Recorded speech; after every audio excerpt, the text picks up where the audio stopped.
अस्सलाम वालेकुम नाज़रीन, मैं हूँ आपका मेज़बान खालिद शमील और आप देख रहे हैं प्रोग्राम मुकदमा अवाम का। और आज भी हम जो मुकदमा अदालत का है उसके ऊपर बात करेंगे बेसिकली। और ये अवाम से बराह रास्त इसलिए भी तल्लुक़ होता है कि निज़ाम इंसाफ़ अगर ठीक काम कर रहा हो तो पाकिस्तान नहीं, दुनिया भर के जहाँ जहाँ के भी निज़ाम इंसाफ़ की हम बात करें वहाँ के अवाम बड़े खुशहाल और तरक्की याफ्ता होते हैं।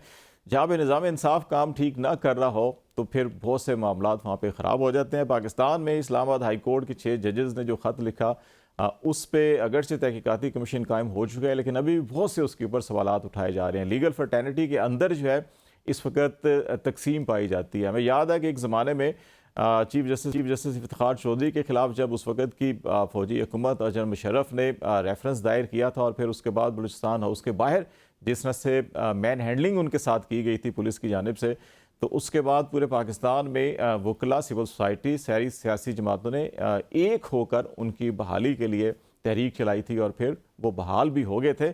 इस वक्त जो है कि इस नुक्ते के ऊपर तो तमाम लीगल फ्रेटर्निटी और सियासी जमातें, सिविल सोसाइटी हर कोई मुत्तफिक है कि जो जजेज़ का ख़त है बड़े संगीन इल्ज़ामात हैं, इनकी तहकीकात होनी चाहिए और ज़िम्मेदारों को कैफ़रे किरदार तक पहुँचाया जाए। लेकिन इस तहकीकात का तरीक़ेकार क्या हो, इसके ऊपर इस वक्त बड़ी वाज़ेह तक़सीम है। और वो पाकिस्तान बार कौंसिल का स्टेटमेंट देखें, सुप्रीम कोर्ट बार का देखें, लोअर हाई कोर्ट बार, इसी तरह बलूचिस्तान बार, बाकी तमाम जो शहरों से हैं, तो वो तक़सीम यहाँ पे दिखाई दे रही है।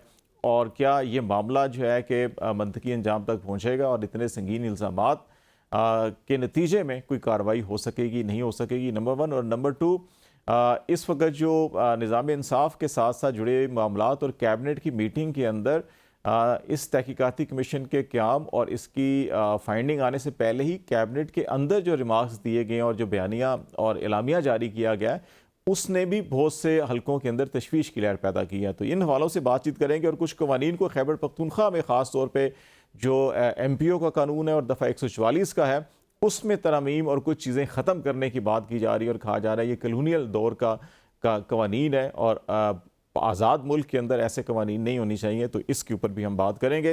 इस्लामाबाद स्टूडियो में हमें ज्वाइन कर रहे हैं मोहम्मद नदीम कुरैशी, पाकिस्तान तहरीक इंसाफ से तल्लक है और रुकने सूबाई असम्बली भी है मुल्तान से। बहुत शुक्रिया कुरैशी साहब आपका भी। बैरिस्टर आमिर साहब हमें लाहौर से ज्वाइन कर रहे हैं और बैरिस्टर साहब जो है पाकिस्तान पीपल्स पार्टी से आपका तल्लक है। और जहांगीर जदून साहब इस्लामाबाद एडवोकेट जनरल भी रहे, इस्लामाबाद हाई कोर्ट में तमाम जो सरकारी केसेस होते थे उनको रिप्रेजेंट होते थे। वैसे भी कानूनदान है, बड़े सीनियर बन जाए हुए। और ये किसी सियासी वाबस्तगी इनकी ज़रूर है, लेकिन ये हमेशा जो है कि आइन और कानून में हमने देखा कि ये अपनी जमात को भी रगड़ देते हैं। बहुत शुक्रिया जदून साहब आपका। और ये आपसे ही हम स्टार्ट कर लेते हैं।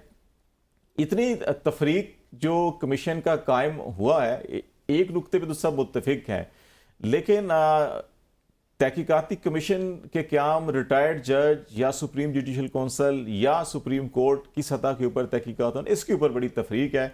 आप समझते हैं कि ये तफरीक इस मामले को ख़राब कर देगी या इस मामले को जिस मंतकी अंजाम तक पहुंचना चाहिए उस तरफ ये मामला जाएगा? बहुत शुक्रिया। देखें जी, सबसे बड़ी बात है कि आपकी विल है इस मामले को तहकीकात करने की, और किसकी विल है। गवर्नमेंट तो जो है, गवर्नमेंट ऑफ द डे तो ये काम नहीं करना चाहती या कर सकती। तो इसमें सबसे बड़ा जो फरीक है जुडिशरी इटसेल्फ है। अगर चीफ जस्टिस ऑफ पाकिस्तान जो है वो ये चाहते हैं कि इसकी फेयर तहकीकात हो, तो उसका तरीक़ाकार जो है फिर आगे कोई बन सकता है। अगर उनकी विल नहीं है, वो कहते हैं जी गवर्नमेंट करे, कमीशन बनाए, कमीशन पे तो देखें कि किसी जज की इंटीग्रिटी को या किसी कमीशन के मेंबर की इंटीग्रिटी को चैलेंज नहीं करना चाहिए, उस पर क्वेश्चन मार्क जो है अगर वो ना हो तो नहीं उठाना चाहिए। मैं तो ये नहीं कहता, लेकिन असल जो चीज़ है, जो सबसे बड़ी चीज़ है, वो है intention chief justice of supreme court of Pakistan. Let's say कि अगर कमीशन नहीं बनता, वो 184(3) कार्रवाई कर लेते हैं और अपनी मर्जी का एक बेंच सा बना के तो उसको कोई फारग कर देते हैं, तो फिर भी वही बात है। सुप्रीम जुडिशल काउंसिल तो इसका एक्शन ही नहीं ले सकती, उसकी जुरिसडिक्शन नहीं बनती। तो अगर कमीशन बनता है, कमीशन को अगर फाइंडिंग देता है, फिर भी मामला अगर सुप्रीम कोर्ट में जाता है, तो फिर भी अगर सबसे बेसिक बात है कि अगर चीफ जस्टिस ऑफ जो पाकिस्तान है सुप्रीम कोर्ट, अगर वो विल है, उनकी इंटेंशन है कि ये इंटरफेरेंस बंद होनी चाहिए, और उनके अपने साथ ये मामला हो चुका है, वो बड़ी मतलब सबसे ज्यादा खबर वो है कि वो ये मामला इंटेलिजेंस एजेंसियां जो है वो जुडिशरी में किस तरह इंटरफेयर करती हैं और उनको किस प्रोसेस से गुजरना पड़ा, सब कुछ उनको पता है। तो अगर वो ये इंटेंशन नहीं रखते इस काम को हल कराने की, तो फिर आप कमीशन भी बना लें, आप 184(3) भी कर लें, आप जो मर्जी कर लें, फिर कुछ भी नहीं हो सकता। हम्म। तो मेरे ख्याल में सबसे बड़ा जो बेसिक पॉइंट है वो है जो क्वेश्चंस है या वो जो रिस्पॉन्सिबिलिटी है, वो जो यहाँ पे बग स्टॉप, आप आते हैं बग स्टॉप, वो जो है वो चीफ जस्टिस ऑफ जो है पाकिस्तान है वो उस पर होती है। वो अगर इस काम को करना चाहें इंटेंट सही तरह, मतलब दयानतदारी से, नीयत से, तो फिर तो ये हो सकता है। तो बाकी वो बैठ जाएं जी, हाँ जी हमने फुल कोर्ट बैठा लिया, अभी हम जजों से फैसला करवाते हैं, तो सबको पता होता है चीफ जस्टिस जो है वो क्या करना चाहते हैं, क्या नहीं करना चाहते। बस मेरे ख्याल में मेरा तो एनालिसिस वन पॉइंट यही है, अगर चीफ जस्टिस नहीं चाहेंगे तो कुछ भी नहीं होगा, अगर वो चाहेंगे तो कुछ ना कुछ हो ये सकता एक है। तासुर जो बना है सारी सूरत हाल में कि प्राइम मिनिस्टर को उन्होंने बुलाया, इनकी सुप्रीम कोर्ट की ख्वाहिश पे मुलाकात हुई। एक्यूज एग्जेक्टिव है और इंटेलिजेंस एजेंसीज हैं, और अगर आप एक्यूज को बुला के बात करें और फिर कहें जी अच्छा जी आप ही ये तहकीकात कर लें, कोई रिटायर्ड जज बना लें कमीशन, तो ये इससे इंप्रेशन ये बनता है कि शायद सुप्रीम कोर्ट ने अपनी जान छुड़ाई है कि अच्छा ठीक है एग्जेक्टिव जाने, इंटेलिजेंस एजेंसी जाने, या जो भी कमीशन है वो जाने और ख़ुद एक साइड पे हो जाएंगे। तो इससे आप समझते हैं कि जो अदालती निज़ाम है या निज़ाम इंसाफ है, उसके ऊपर क्या ज़रब पड़ सकती है?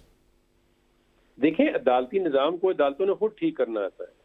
अब मेरा एक काम है, मैं कहूँ जी मैं तो नहीं करता, तो मैं आपको बैठा कहूँ जी ये जो आपने टीवी वाले एंकर साहब है खालिद जमील साहब, ये इनको मैं इंक्वायरी बिठाता हूँ कि मेरे ऊपर इंक्वायरी करनी, ये इस तरह नहीं होता।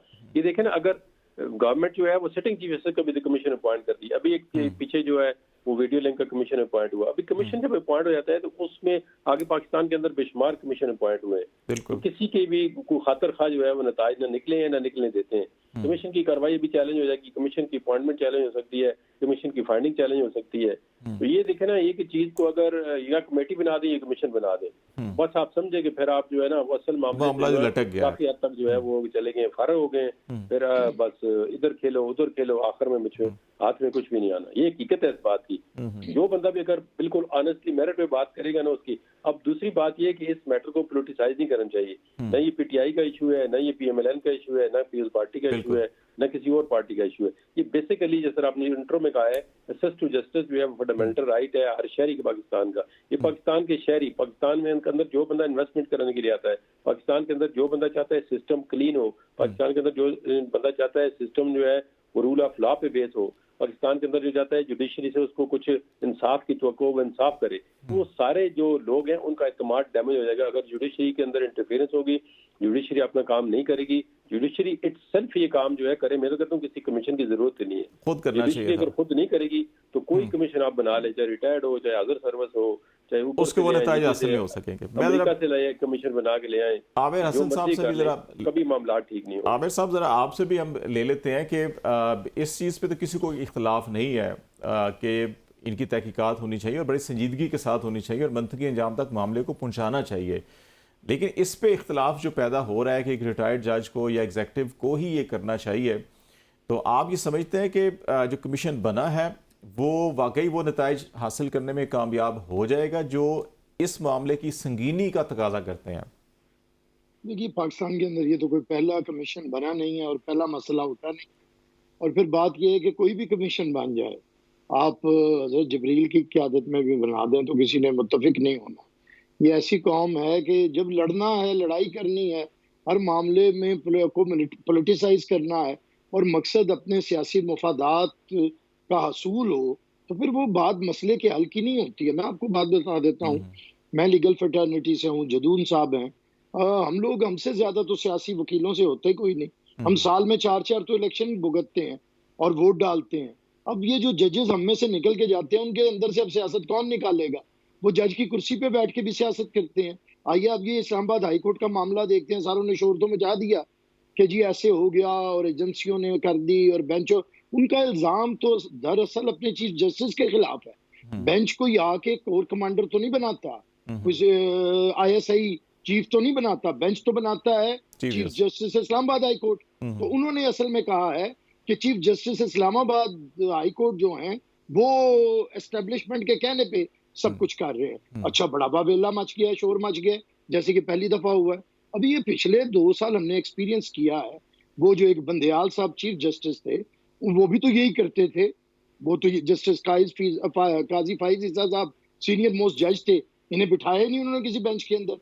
वो हम ख्याल का 3 ग्रुप था, सारे जानते थे हिदायत कहाँ से आती थी। तब नहीं पता था बेंच कौन बना रहा था, सबको पता था। फैज हमीदी तोला सर पे चढ़ा हुआ था। उस वक्त तो नहीं किसी जमात का जमीर जागा था कि ये जजों के साथ क्या हो रहा है। उस वक्त पूरा पाकिस्तान चीखता था कि 3 जजों का एक हम ख्याल बेंच है, वो हर मामले में बैठ जाता है। कोई किसने बनाया हुआ था? यही वो इशू है, ये इशू कोई नया है। और दूसरा, अगर इस्टेब्लिशमेंट मुदाखलत करती है फैसलों में, तो ये पहली दफा हुआ है। जस्टिस मुनीर से शुरू हो, उसके बाद जस्टिस नसीम हसन शाह की स्टेटमेंट आ गई हुई है कि हमें दबाव पे फैसले करने पड़ते हैं। शौकत सदीकी का शोर मचता हुआ सबने सुन लिया था, वो भी इस्लामाबाद हाई कोर्ट के जज थे ना। तो उसके बाद कौन सा आपका फैसला है जो आपने इशारा अबरू पे नहीं लिखा? पूरी की पूरी जुडिशरी LFA को तहत हलफ उठा के बेजमीरी कर लेती है। तो ये और फिर यहाँ ऐसे ही चलता रहना तमाशा चाहिए, लगा हुआ है कि पाकिस्तान के अंदर शायद पहली दफा ये हो गया है। ऐसे ही और चलता बहुत रहना ही चाहिए। कोई आमिर साहब, ये तो लाजवाब आपके साथ भी हुआ है, याद होगा आपको जस्टिस कयूम का वाकया और जो सारे मामलात थे। और बहुत से लोग तो ये भी कहते हैं कि जो साहब अदलिया पे असरअंदाज होते रहे, वो आज चीफ एग्जीक्यूटिव हैं, उनके टेलीफोन कॉल्स और जजेस के इस्तीफे भी हुए उसकी वजह से। तो उनको बुला के चीफ जस्टिस साहब उनको बुला के कह रहे हैं कि आप तहकीकात करवाएं, तो ये तो अपने हाथ पांव सब कुछ कटवा लिए उन्होंने। खालिद साहब, ये बदकिस्मती है इस मुल्क की। मैं यही तो कह रहा हूँ, कौन असरअंदाज नहीं हुआ, कौन नहीं होता रहा। लेकिन रुकना तो चाहिए ना आमिर साहब। हम ये मैं कह के अच्छा 20 साल भी हुआ था, 30 साल पहले भी हुआ था, 40 साल पहले भी हुआ था, तो मैं हल ही होता पेश रहे। करूंगा। आपको पता है मैं सिर्फ तनकीद तो करता नहीं। बात ये है कि ये जो हम बैठ जाते हैं ना और समझते हैं कि हमारे मुल्क में बड़े ही हम आइन और कानून के तहत चल रहे थे, ये बीच में 6 जजों को किसी ने आगे कह दिया है कि तुम फैसले जरा हमारी मर्जी से करो, तो एक तूफान उठ गया है बाज़मीर माशरे के नहीं, वो अंदर। फैसलों का यहाँ सिर्फ पे नहीं है ना, वो घरों के अंदर वीडियो कैमरे लगे हुए हैं खुफिया, और मैं बहुत आपको फिर एक और कुछ बता देता रिश्तेदारों हूँ। को उठाया जा रहा है। मैं खुद मौजूद था। एतजाज साहब वकालत कर रहे थे इफ्तिखार चौधरी की जस्टिस रमदे वाले बेंच में। तो उधर जस्टिस मलिक क्यूम ने एक फाइल पेश की थी, तो रमदे साहब कांपना शुरू हो गए थे और उन्होंने कहा था आप हमारे बाथरूमों तक पहुंच गए हैं। तो ये कोई नए नहीं पहुंचे मैं हुए। यही तो कह रहा हूँ, ये यही तो कह रहा हूँ कि रुकना तो चाहिए ना। इस पे मैं आपकी बात मैं ये कह रहा हूँ कि ये मामला है जजेस का, इसे पोलिटिसाइज पॉलिटिकल पार्टीज ना करें। जजेस को पहले बाज़मीर होना पड़ेगा। फाइज ईसा से अच्छा जज कोई नहीं है। बड़े अरसे के बाद हमें एक अच्छा चीफ जस्टिस मुयसर आया है। उसके बाद जस्टिस तसद्दुक हुसैन जिलानी, ये एक बड़ा ही रिजनेबल नाम है, सारे जानते हैं। अब ये अदलिया अगर कमीशन भी और हर वक्त जजों के मामले सुनती रहेगी, तो फिर लोगों की इतनी अपीलें पड़ी हैं हजारों की तादाद में, वो कौन सुनेगा? मैं समझता हूँ इस कमीशन से भी बढ़ के पाकिस्तान को एक ट्रूथ एंड रिकंसिलिएशन कमीशन की जरूरत है, जहां पे ये सारे जजेस आए। ये जो बैठे हैं ना, ये 6 जजेस भी, ये भी बताए ना कि ये किस पॉलिटिकल पार्टी से इनकी एफिलिएशंस है, ये इन्हें किसकी तकलीफ है, ये किसकी जमानतें 60-60 की हिसाब से लेते रहे हैं और अब क्या करना चाहते हैं। और वो भी जजेस आए जो कभी चले आज के वजीर आजम के फोन सुन के करते थे। और ये हमेशा किसके खिलाफ ये अदलिया इस्तेमाल हुई है? मुसीबत में तो हम रहे हैं। जुडिशियल मर्डर हमारा हुआ, 14 साल जेलों में हम रहे, हमारे साथ जुल्म हुआ, हम तो किसी को गालियां नहीं नदीम देते। कुरैशी साहब से भी ले लेता हूं, फिर दूसरी तरफ इसका जो सियासी पहलू है जरा वो भी जब ब्रेक लेंगे उसके बाद आ जाएंगे। कुरैशी साहब, आप ये समझते हैं कि ये जो कमीशन बना है, ये वो जो मतलूबा नताइज हैं कि जो पाकिस्तान की 70 साल तारीख में अदलिया के अंदर मुदाखलत और ये सब कुछ होता रहा है, ये नहीं है कि सिर्फ ये पहली दफ़ा हो रहा है, मुसलसल हो रहा है और हर दौर में इसकी शिद्दत में इजाफा हो जाता है, तो इसको कहीं ना कहीं जाके रुकना तो चाहिए। तो ये जो कमीशन बना, जो तरीक़ेकार इख्तियार किया, इससे वाकई कामयाबी हासिल मिलेगी। बिस्मिल्लाहिर्रहमानिर्रहीम। बहुत शुक्रिया खालिद साहब। देखिए, मैं गुजारिश करूँ, सियासी तौर पर, अखलाकी तौर पर, मुआशी तौर पर आज हम बतौर एक मुल्क जहाँ पहुँच गए हैं, अगर अब भी हमने रूल ऑफ लॉ को अपनी तरजीह ना बनाया, कानून और आइन की बालादस्ती को अपनी मंजिल ना समझा, मैं नहीं समझता कि पाकिस्तान किसी खुदा न खास्ता बेहतर मुस्तकबिल की तरफ जा रहा है। अभी बैरिस्टर साहब ने भी फरमाया और जदून साहब ने भी कहा, जदून साहब की बात बिल्कुल ठीक है।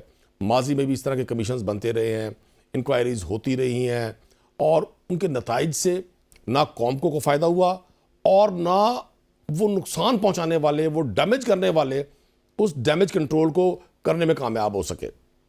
मैं आपको गुजारिश कर दूं, तसद्दुक जिलानी साहब मुल्तान शहर से हैं और बड़ा एक अच्छा नाम है, मैं ज़ाती तौर पे उनका बड़ा कदरदान हूँ और उनकी बड़ा शानदार कैरियर है। लेकिन क्या एक रिटायर्ड जज इतने सेंसिटिव मैटर को इस पोजीशन में होगा कि प्रोब करके, और जो इसके वो कैरेक्टर्स हैं जिनके बारे में 6 मौजूद जज साहबान ने निशानदेही की है उनको कोई सज़ा या जज़ा दे सके। दूसरी बात है, मेरे दोस्त ने भी कहा कि जी हम इसको पोलिटिसाइज़ करते हैं सारी बातों को। भाई पोलिटिसाइज़ तो आप ही लोग कर रहे हैं। अभी आपने अपनी 8 मिनट की गुफ्तगू में जो आखिरी 2 मिनट है वो सारा आपने पोलिटिकल बात की है। बड़ी अच्छी बात करते करते आपने कोशिश की है भाई आप अपने मुखालफिन को रगेदने का मौका ज़ाया ना जाने दें। मैं आपको गुजारिश कर दूँ, ये जो 6 जज साहबान हैं ये बुनियादी तौर पर इसी माशरे का हिस्सा है। और अगर उन्होंने कौन सी ऐसी नई बात की, बिल्कुल ठीक है, ये माजी में भी होता रहा है। लेकिन मैं आपकी बात को सेकंड करूंगा, क्या इस सीरियल को हमेशा चलते रहना चाहिए? क्या पाकिस्तान का जो आज का जो नौजवान है जिसने 10-20 साल बाद इस मुल्क की बागडोर संभाल ली है, वो इसी कसावतों में, इन्हीं गलाजतों में, इन्हीं अंधेरों में रहेगा? क्या हम दुनिया को नहीं दिखा सकते कि हम एक महज़्ज़ब माशरा है? क्या हमारी बदनसीबी, ये हमारी जैसी जनरेशन है जो कभी यंग हुआ करती थी, अब हम बुजुर्ग होना शुरू हो गए हैं, हमारे बाद हमारी अगली नस्लों का भी कब्रिस्तान तक साथ नहीं छोड़ेगी? लेकिन मैं आपको गुजारिश कर दूंगा, आप पाकिस्तान तहरीक इंसाफ ने इसको पोलिटिसाइज़ नहीं किया। पहली तो बात बड़ी वाज़ेह है, पोलिटिसाइज़ किया है इसको हमारी मौजूदा गवर्नमेंट ने, फेडरल गवर्नमेंट ने। जैसे ही ये 6 जज साहबान ने, और उनका राइट बनता है, देखिए जिनसे मैंने इंसाफ तलब करना है, एक कॉमन पाकिस्तानी जिसकी तरफ इंसाफ के लिए देखता है, अगर वो खुद इस सूरत हाल में है, इस सिचुएशन में है कि उनको ना वो मेंटली सेटिस्फाइड है, ना वो अपने काम से सेटिस्फाइड है, ना उनको काम करने दिया जा रहा है, हाउ इट इज़ पॉसिबल कि वो लोगों को इंसाफ दे सकेंगे? अगर उन 6 जज साहबान ने ये जुर्रतकारी लिया है और इतना बड़ा स्टेप ले ही लिया है, तो हमारे जो हुकूमती साइड्स के जो तर्जुमान है, बिलखुसूस हमारे जो फेडरल मिनिस्टर है इंफॉर्मेशन के, उन्होंने फौरी तौर पर उनको अपनी तोपों का रुख उनकी तरफ कर दिया। यकीनन मैं ये नहीं कहता कि वो 6 जज साहबान ठीक कह रहे होंगे, चूंकि अदालती मैटर है, बड़ा सेंसिटिव है, मुझे या किसी भी एक कॉमन मैन को राय देने का तो हक ही नहीं बनता, क्योंकि यहाँ कमज़ोरों पर तौहीन अदालत भी लगती है, कमज़ोर कानून के कटहरे में भी आते हैं, कमज़ोरों को हर तरह की सज़ा भी हो जाती है। तो मैं गुजारिश ये करूंगा, बजाय इसके कि हम प्रोब होने देते, बजाय इसके कि हम इसको किसी मंतकी नतीजे की तरफ पहुंचने देते, हुकूमती बेंचों से इस पर जो गोलाबारी की गई लफ्जी, उसका बुनियादी मकसद ये था कि इस बात को, इस मौजू को और कंट्रोवर्शियल किया जाए।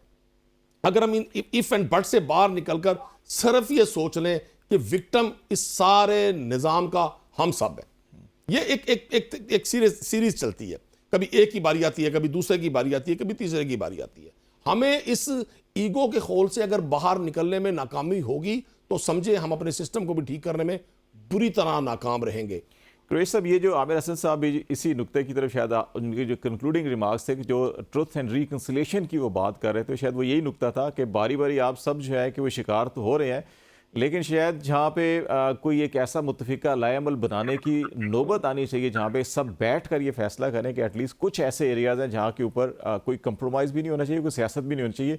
वहाँ शायद ऐसे इख्तलाफात आ जाते हैं कि सियासी जमातें फिर नहीं बैठ पा रही होती हैं। ज़रा ब्रेक ले लेते हैं नाज़रीन, ब्रेक इसी नुक्ते के ऊपर भी, और फिर ज़रा इस नुक्ते के ऊपर भी बात करेंगे कि जब कैबिनेट के अंदर ये मामला ज़ेर गौर है और अभी कमीशन बना नहीं है और कैबिनेट ये ओपिनियन दे देती है कि ये जो ख़त लिखा गया ये नामुनासिब है और ये जो इल्ज़ामात हैं इसकी वफाकी काबीना नफ़ी करती है, तो ये एग्जेक्टिव जो है कि क्या ख़ुद पार्टी बनकर और फिर ख़ुद ही तहकीकात करेगी, तो इसमें इस तासुर को कैसे ख़त्म किया जा सकता है, इस पर भी हम बात करेंगे। ब्रेक के बाद हमारे साथ रहिएगा।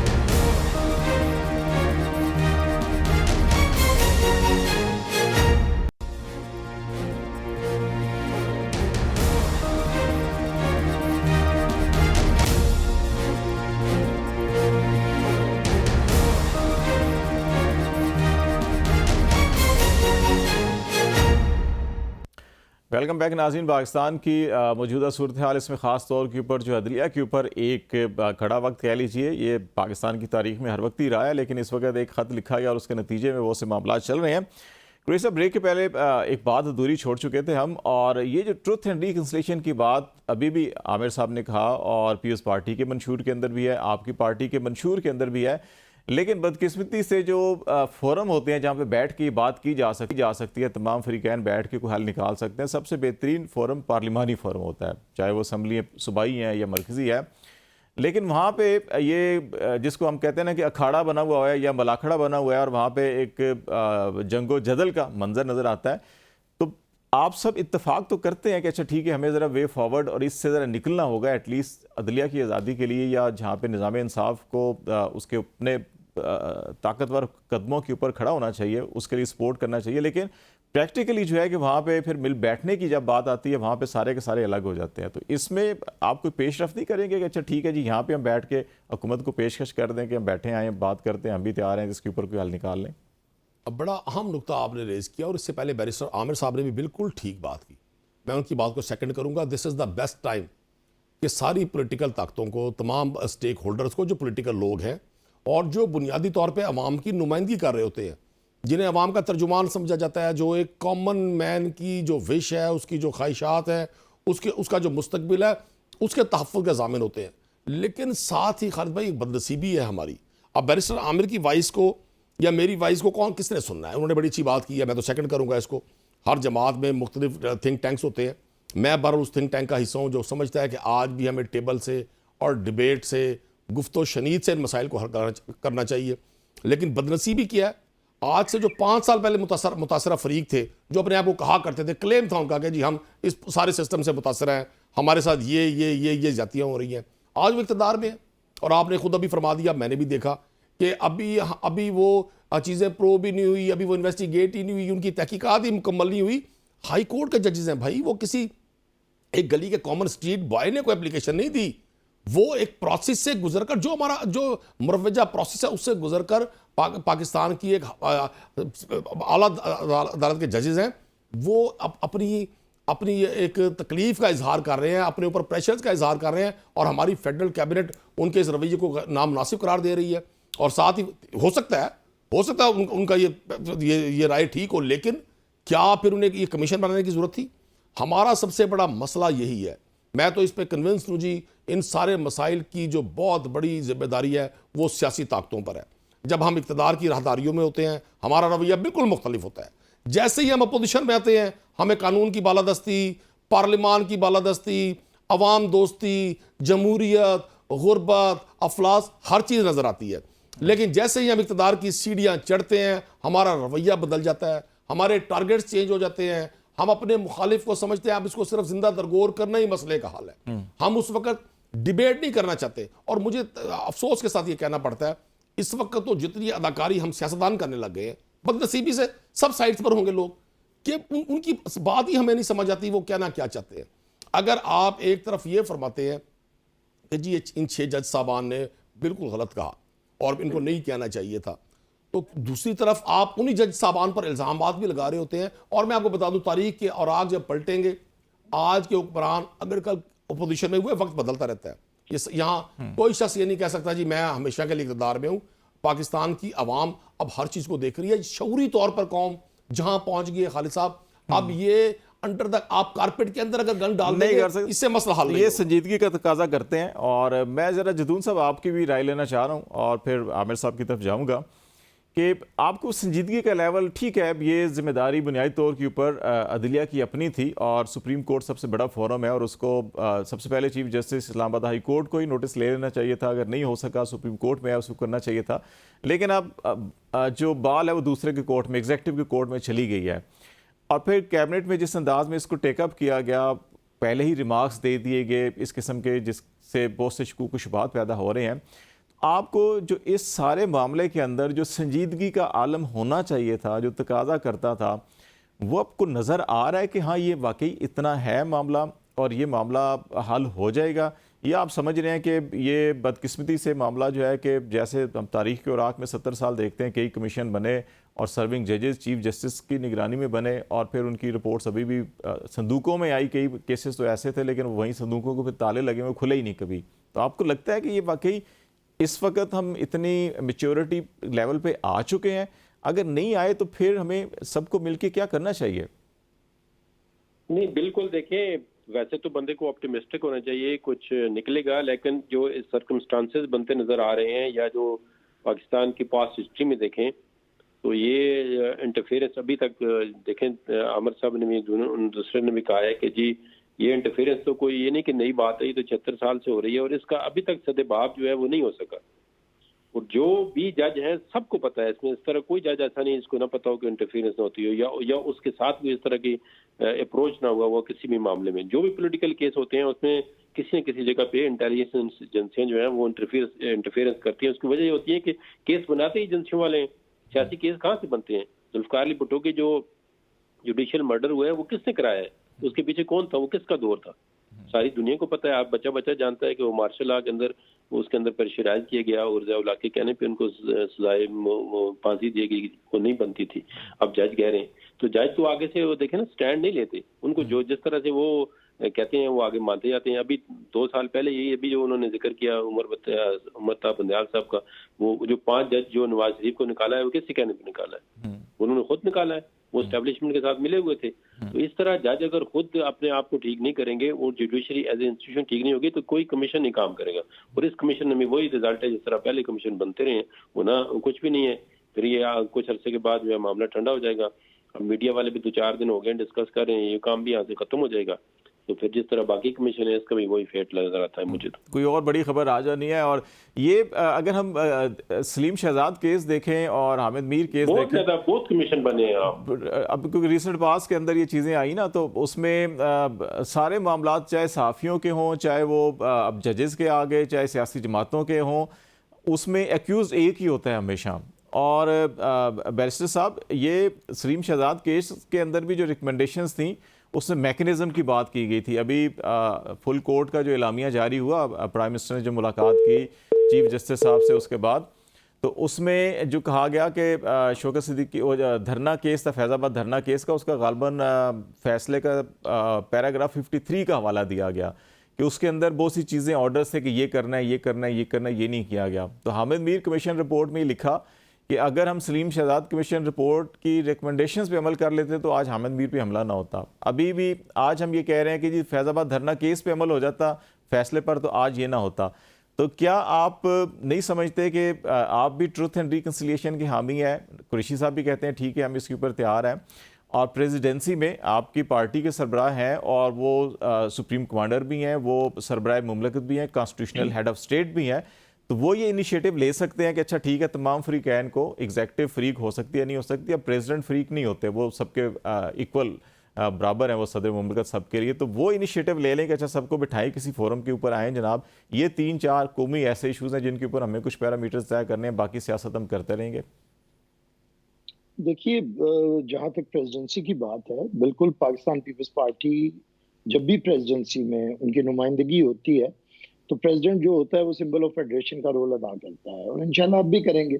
जो बात आपने की, देखिए ये कमीशन की रिकमेंडेशंस होना और प्रपोजल्स होना कि इसके ऊपर अमल करें, ये करें, भाई पाकिस्तान का अलमिया तो अभी 76 साल से ये है कि अभी हम कॉन्स्टिट्यूशन के ऊपर अमल नहीं कर पा रहे हैं। कॉन्स्टिट्यूशन में ट्राइकॉटमी ऑफ पावर है, वहाँ पे लेजिस्लेशन का क्या रोल है, वहाँ पे एग्जीक्यूटिव का क्या रोल है, वहाँ पे जुडिशरी का क्या रोल है, तयन कर दिया गया है। लेकिन एक दूसरे के डोमेन के अंदर टांग अड़ाना फर्जे अव्वल समझा जाता है और अपना काम कोई नहीं करता। देखिए ना, मैं जो बात कर रहा हूँ ये नहीं कह रहा कि पाकिस्तान के अंदर मुदाखलत होती रहनी चाहिए। मैं ये बात कह रहा हूँ कि ये एक सीरियस इशू है कि कोई इदारा अपना काम नहीं करता। जब हमारी अदलिया ताकतवर हुई ये मूवमेंट के बाद, जिसमें हम लोग भी कैद रहे और हमारी जद्दोजहद उसमें शामिल थी, तो जब वो अदलिया आई तो उसने भी तो एक जुडिशल मार्शल लॉ लगा दिया ना। क्या इफ्तिखार चौधरी क्या कर सका? सबसे ज्यादा अरसा उसे मिला एज ए चीफ जस्टिस। कोई एक काम जुडिशल रिफॉर्म्स उसने की हूँ या उसने सबऑर्डिनेट जुडिशरी को बेहतर कर दिया हो जिससे आम आदमी को फायदा हो। तो असल में अगर जजेस को सिर्फ इसलिए मूवमेंट चलाई जाए तो इन जजेस को फिरौन बना दिया जाए, ये जो चाहते हैं वो किया जाए, तो ये तो नहीं होगा। ये जजेस और इनका और एस्टेब्लिशमेंट का, वैसे कभी बैरिस्टर साहब कभी फिरौन का मुकाबला करने के लिए कोई नया फिरौन भी खड़ा करना पड़ता है। नहीं तो ये फिरौन का मुकाबला फिरौन ही कर रहे हैं, इसीलिए कोई खैर बरामद नहीं होती, कोई ना कोई मूसा खड़ा करना पड़ेगा। इसीलिए तो मैं कह रहा हूँ कि प्रेसिडेंसी को इस्तेमाल करें, वहां सारे बैठे हैं जरा कुछ। नहीं, मैं आपकी इसी बात की तरफ आ रहा हूँ। देखिए, मैं जो खालिद जमील साहब अर्ज करना चाह रहा हूँ वो ट्रूथ एंड रिकन्सिलिएशन कमीशन हमने लास्ट टाइम भी कहा था, हम आज भी चाहते हैं। कुरैशी साहब हमारे भाई हैं, पॉलिटिकल वर्कर हैं, इनकी बात या मेरी बात, हम लोग तो ये चाहते हैं कि अब क़यादतें सोचें। सारी सियासी जमातों की क़यादतें 70s में हैं और अब इससे आगे क्या इन्होंने देखना है। अगर इन्होंने फ्यूचर में अपना नाम रखना है तो कम से कम अपनी ईगो से बाहर निकलें, अपनी दुश्मनियों को खत्म करें। प्रेसिडेंट साहब बिल्कुल तैयार हैं, वो बुला सकते हैं, सिर्फ रुकावट कौन होगा? पीटीआई। पीटीआई को अगर आज बनवा दें, और ये जो कह रहे हैं कुरैशी साहब कि हम तो कहते हैं टेबल पे, तो ये बैठने को तैयार हों, पाकिस्तान के अंदर ट्रूथ एंड रिकंसिलिएशन कमीशन बने, वो आइन पे अमलदारी की बात करे, वो फौज को या एस्टेब्लिशमेंट को कहे कि वो अपना किरदार अदा करें, वो पार्लियामेंट को कहे वो अपना किरदार अदा करे, वो जुडिशरी को कहें वो अपना किरदार अदा करे। हम फैसला करें कि पॉलिटिकल पार्टीज को हम पॉलिटिकल इंस्टीट्यूशन बनाएंगे। समाज जो 76 साल से डीपोलिटिसाइज हो रहा है उसे हम पॉलिटिसाइज करेंगे। पाकिस्तान के अंदर अपनी सियासत करने के लिए ये जो है ना प्ले करो, इससे हम और प्ले करेंगे, खेलेंगे। ये खेलना बंद करें। कभी जुडिशरी के कंधे पे रख के बंदूक और कभी जुडिशरी वकीलों के कंधे पे रख के बंदूक चलाना बंद करें, अपना अपना काम करें। और पाकिस्तान के अंदर जिनका काम सियासत है उन्हें सियासत करने दें, और जिनका काम दिफा है उन्हें दिफा करने दें, जिनका काम इंसाफ है उन्हें इंसाफ करने दें। वैसे सर, वैसे अभी ये मुहावरा वो करे, ये मुहावरा अब ठीक करने की जरूरत है कि ये बाकी सारे तो जो है कि किसी ना किसी के कंधे पे हाथ रख के सियासत करते हैं। बंदूक तो सिर्फ एक के पास ही है, वो हर किसी का कंधा बारी बारी सवाल करते हैं। नहीं ठीक है, तो वो बंदूक वालों से, देखिए खालिद साहब, ये बंदूक वालों का मुकाबला कभी बंदूक से नहीं होता। बंदूक वालों का मुकाबला तदब्बुर से होता है। इसीलिए हर रियासत में कहते हैं ना कि बंदूक तदब्बुर और दानिश के ताबे होती है। कहते हैं ना कि तो अगर हम लोग सुलह कर लें तो ये बंदूक को तदब्बुर के ताबे कर लें, ये हम लोग दानिश के ताबे करेंगे। यही काम करने का ना, लड़ाई ना करें। सियासतदान आपस में लड़ते हैं। देखिए अभी मैं बात बताऊं, ये आज सियासतदानों में क्या शोर है। चले PMLN की हुकूमत और PTI ऑपोजिशन में है। इनका मसला ये तो नहीं कि ये जमहूरी पाकिस्तान चाहते हैं, इनका मसला ये है कि उसकी हिमायत क्यों कर रहे हो, मेरी क्यों नहीं कर रहे। जैसे पहले मेरी तो कह रहे हैं कि सारे इकट्ठे हो जाएं। ये वैसे बैरिस्टर साहब, PTI ने तो अभी एक वो पॉलिटिकल कमेटी भी अपनी बनाई हुई है जो फजल रहमान साहब से भी मिल रही है, जो बाकी पार्टियों से भी मिल रही है। और ये तो हमसे तो नहीं मिलते, हमने तो इन्हें हुकूमत बनाने का भी कहा था। अभी चलो वो हुकूमत नहीं, वो हुकूमत में तो चलो नहीं आए, लेकिन एक जो हुकूमत होती है उसके ऊपर ज्यादा जिम्मेदारी होती है, तो वो इनिशिएटिव हुकूमत की तरफ से होता है हमेशा ही मुज़ाकरात या इसका। तो मेरा ख्याल है कि पहल आपको करनी चाहिए। अगर ये फिर शामिल नहीं होते, इनकार करते हैं उस प्लेटफॉर्म पे आने से, कि तो फिर तो ये होंगे, पहल आपको कर लेनी चाहिए।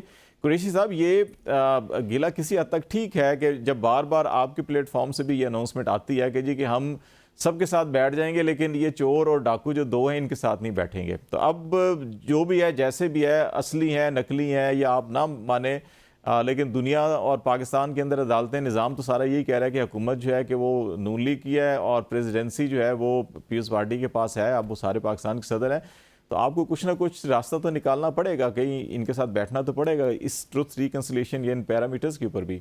देखिए, पाकिस्तान तहरीक इंसाफ की एक खुश नसीबी है और एक बदनसीबी है। खुश नसीबी है कि पाकिस्तान तहरीक इंसाफ ने इस सारे सिस्टम को चैलेंज किया है। बदनसीबी है कि हमारे जो अपोनेंट्स हैं उनके पास अपनी कोई कारकर्दगी नहीं है दिखाने के लिए। वो पाकिस्तान तहरीक इंसाफ की इस पॉपुलरिटी को, इस मकबूलियत को और लोगों के पाकिस्तान तहरीक इंसाफ के साथ ठहरने को एक बयानिया के जरिए क्रश करना चाहते हैं। वो बयानिया किया है कि जी हम नहीं बैठना चाहते, पाकिस्तान तहरीक इंसाफ जमहूरी लोग नहीं हैं, ये तो जनाब बड़े फसादी लोग हैं। ये एक बयानिया पिछले 5-6 माह से चल रहा है। अब उसको बाकायदा प्रमोशन दी जा रही है। इन्हीं लोगों के साथ जब PDM की गवर्नमेंट थी तो पाकिस्तान तहरीक इंसाफ ने नए इंतखाबात के लिए जो नशिस्तें हुई, जो कमेटियाँ बनी थी सेनेट की और कौमी असम्बली की, तो गुफ्तो शनीद हुई थी। इमरान खान साहब ने 12 कहा था कि मैं सिवाय करप्शन के हर बात पर बैठने के लिए तैयार हूँ। लेकिन जब जहाँ मौजूदा हुक्मरानों का रवैया ये हो कि वो ये बरबला TV चैनल्स पर बैठ कर कहें कि जी 2 में से एक रहेगा, या ये रहेंगे या हम रहेंगे, तो मुझे बताएं वहाँ डिबेट की गुंजाइश कौन सी बच जाती है। लेकिन वो मेरे पीपल्स पार्टी के प्लेटफॉर्म से नहीं हो रही, वो नून लीग के राना साहब अक्सर इस किस्म के बयान देते हैं। बाकी तो पीपल्स पार्टी, इसमें कोई शक नहीं है, पीपल्स पार्टी में बहुत ज्यादा, चूंकि पीपल्स पार्टी पाकिस्तान की वो वाहिद पॉलिटिकल पार्टी है जिसने बड़ी डेमोक्रेसी के लिए बड़ी तकालीफ बर्दाश्त की। ठीक है, अब बहुत जो हमारे इनके साथ इशूज हैं वो अलग बाद में डिबेट हो जाएगी, लेकिन डोमिनेट तो इस वक्त PMLN कर रही है ना जी। पीपल्स पार्टी तो इस वक्त, जो मुझे एज ए पॉलिटिकल वर्कर मैं समझ रहा हूँ, पीपल्स पार्टी तो किसी स्पेस के इंतजार में है। बस enjoy कर उनका पार्टी सारी सिचुएशन एंजॉय कर रही उनकी है। जो ये अरेंजमेंट है ना जी, ये हुब्बे अली में नहीं है, ये बुग़्ज़ माविया में है, ये किसी वक्त के इंतजार में है। क्योंकि पीपल्स पार्टी चाहती है पंजाब में जो उनका हाल हुआ है पीएमएलएन का भी वो हो जाए, और वो हो गया है। लेकिन अगर पीपल्स पार्टी, आपने बिल्कुल ठीक कहा, प्रेसिडेंट जरदारी की क्या ये उनके बारे में तासुर रहा है कि वो मफाहमत करवा सकते हैं, तो उनका ये वक्त है, यही वक्त होते हैं स्टेप्स लेने के। नारे लगाने से पॉलिटिकल लोगों को, मैं एक पॉलिटिकल वर्कर हूं, मैं आज भी इस बात पर कन्विंस हूं, अपनी राय के मुताबिक कोई माने या ना माने, इन मसाइल को यहां तक पहुंचाने में 80 to 90% पॉलिटिकल लोगों के रवैयों का अमल दखल है।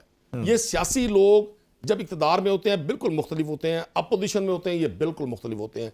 जिनको ये अपना विलन करार देते हैं अपोजिशन के दिनों में, वही लोग इनके हीरोज होते हैं गवर्नमेंट के दिनों में। अगर ये दोनों जगहों पर एतदाल के साथ चलें, तदब्बुर के साथ चलें, तहम्मुल के साथ चलें, और ये सोच लें। बैरिस्टर आमिर ने एक आज बड़ी खूबसूरत बात उनके मुंह से निकली, अमूमन ये बड़ी गोलाबारी करते हैं, आज लगता है बड़े अच्छे, हमेशा अच्छी बातें करते हैं, ये बड़े अच्छे अंदाज में आज गुफ्तगू कर रहे हैं, लगता है आज मतलब इनको रोज़ा ज़्यादा नहीं लग रहा। तो इन्होंने एक बड़ी खूबसूरत बात किया कि जो हमारी इस वक्त टॉप लीडरशिप है वो सारी 70s में है। मैं दुआ गूँ अल्लाह उनको तवील उम्र दे, लेकिन ज़ाहिर है तभी तौर पर हर चीज़ का एक एंड होना होता है। ये this is the best time कि ये पाकिस्तान के नौजवान को रूल ऑफ लॉ का, पार्लिमान का, डेमोक्रेसी का जो भाषण लफ्जी तौर पे देते हैं उसको प्रैक्टिकली तौर पे डिलीवर करें। बड़ा आसान है, किसी भी शख्स को आप मुर्दे इस्लाम ठहरा देते हैं कि जी एस्टेब्लिशमेंट ने ये किया। आपने भी एक चीज़ फरमाई और बैरिस्टर साहब ने भी कहा कि जी कुछ लोगों के पास बंदूक है, बिल्कुल, वो बंदूक वाले भी हमारे अपने हैं ना जी, उन्होंने बंदूक इस मुल्क के तहफ़्फ़ुज़ के लिए उठाई हुई है। जब हम उनको कंट्रोवर्शियल बनाएंगे और खुद पॉलिटिकल लोगों में इतनी करेज ही नहीं होगी, इतनी हिम्मत नहीं होगी, इतना हौसला ही नहीं होगा कि वो टेबल पर बैठकर इश्यूज टू इश्यूज मसाइल को हल करें, और उनका टारगेट सिर्फ होगा कि इक़्तिदार में किस तरह रहना है, अपनी सेकंड जनरेशन को इक़्तिदार में कैसे लाना है, और बाकी पूरी कौम को गुलाम कैसे बनाना है, तो भाई फिर दूसरी ताकतें तो मजबूत होंगी। मैं तो इसका इल्ज़ाम पॉलिटिकल लोगों को देता हूँ।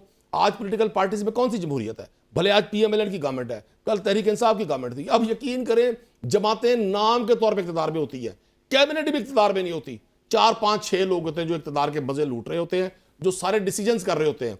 वो अरस्तू, वो अफलातून, वो बड़े बड़े शानदार लोग, वो नेल्सन मंडेला, गांधी, वो सब पार्टियों में। कुरैशी साहब, अब तो जो है कि तमाम अहम वजारतें भी जो हैं वो आज़ाद उम्मीदवारों को पहले दे दी जाती हैं, बाद में सेनेट में जो है तमाम जमातें मिलके वोट दे के उनको सेनेटर बना रही हैं। बस ये सियासतदानों को सजा दी जा रही है ना सर, ये सियासतदानों को सजा दी जा रही है उनकी नाअहली की, उनकी इनकम्पेटेंसी की, और उनकी तरजीहात के तय्युन ना होने की सजा उन्हें दी जा रही है। आपकी औकात ये है। ये ब्रेक ले लेते हैं, आमिर साहब भी इस पर शायद कोई कमेंट करना चाह रहे हैं, उसके बाद फिर हम 2 ब्रेक बड़े अहम मामला हैं। एक ये जो खबरें कल से गर्दिश कर रही हैं कि चीफ जस्टिस पाकिस्तान की कोई मुद्दत मुलाजमत का तयन की बात की जा रही है, और उस नतीजे में शायद कोई 2 साल मजीद चीफ जस्टिस साहब को दिए जा रहे हैं। अगरचे इसकी एक वजाती बयान भी आया है, लेकिन ये बड़ी मोतबर तरीके से खबर फैलाई जा रही है कि ये मामला। और दूसरा जो खैबर पख्तूनख्वा गवर्नमेंट ने अनाउंसमेंट किया है कि जो MPO का और 144 का दफ़ा का कानून है कि इसको बड़ा गलत इस्तेमाल किया जाता है, और ये नोट भी किया गया है हर अदवार में।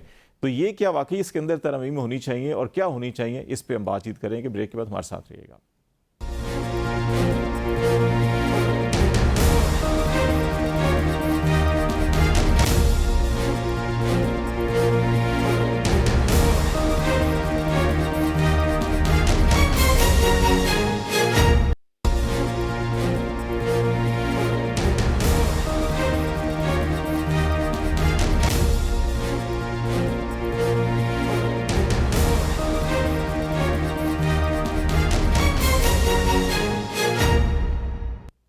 वेलकम बैक नाज़रीन। प्रोग्राम के हिस्से में सवाल हम छोड़ गए थे ब्रेक से पहले। बैरिस्टर साहब, हमारे पास कोई 5-6 मिनट होंगे। मैं चाह रहा हूँ कि 3-4 मिनट में आप, और इतने ही मिनट में ये जो 2-3 बड़े इश्यूज़ हैं इनके ऊपर आपको शायद रिस्पांस भी करना चाह रहे थे कुरैशी साहब, वो भी कीजिएगा। एक, क्या ये चीज़ ठीक है, होना चाहिए कि चीफ जस्टिस की एक मुद्दत मुलाजमत हो 3 साल 4 साल, आपको रीज़नेबल लगती है ये तजवीज़? और दूसरा, ये जो MPO के और दफ़ा 144 के कानून में KP गवर्नमेंट कह रही है हम तरमीम करेंगे कि इसको पॉलिटिकली बहुत ज़्यादा मिसयूज़ किया जाता है और इसको हम इसके अंदर कुछ तरमीम करेंगे, तो आप क्या समझते हैं कि वाकई इसकी तरमीम होनी चाहिए? जी देखिए, ये बुनियादी हक है पार्लियामेंट का, सूबाई असम्बलियों का, कि वो कानून साजी करें, और अगर नेक नियति से की जाती है तो उसमें कोई हर्ज नहीं है, और अक्सरियत करती है तो कॉन्स्टिट्यूशन उन्हें इजाज़त देता है। पाकिस्तान के अंदर ये हमारी चीज़ है कि हम शक बहुत करते हैं। जैसा कि पहले अभी कुरैशी साहब भी हम पे शक कर रहे थे। नीयतों पे शक करना जो होता है ना, वो तो काम नहीं है। नीयत तो या इंसान खुद जानता है या उसका खुदा जानता है। तो ये सारे खुदाई इख्तियार पूरी कौम इस्तेमाल करके बात ही दूसरे के ऊपर शक से करती है, तो क्या किया जाए? मैं समझता हूँ कि अगर मुद्दत का तयन होना, अगर अदलिया की तरफ से भी ये बात है या सबसे ज़्यादा बढ़ के पार्लियामेंट ये समझती है, तो इसमें कोई अर्ज नहीं है। अगर कोई मुद्दत का तयन हुआ तो उसका फ़ायदा सिर्फ ये चीफ जस्टिस तो नहीं लेंगे, सारे लेंगे। लेकिन जब भी कोई कानून साजी होती है, पहले किसी को फ़ायदा या नुकसान होता है, लेकिन उसके बाद एक तसलसल में वो चलती है। तो मैं समझता हूँ कोई हर्ज नहीं होगा। दूसरी बात ये है कि पाकिस्तान के अंदर सिर्फ जुडिशल रिफॉर्म्स नहीं, आपको बहुत सी रिफॉर्म्स की ज़रूरत है।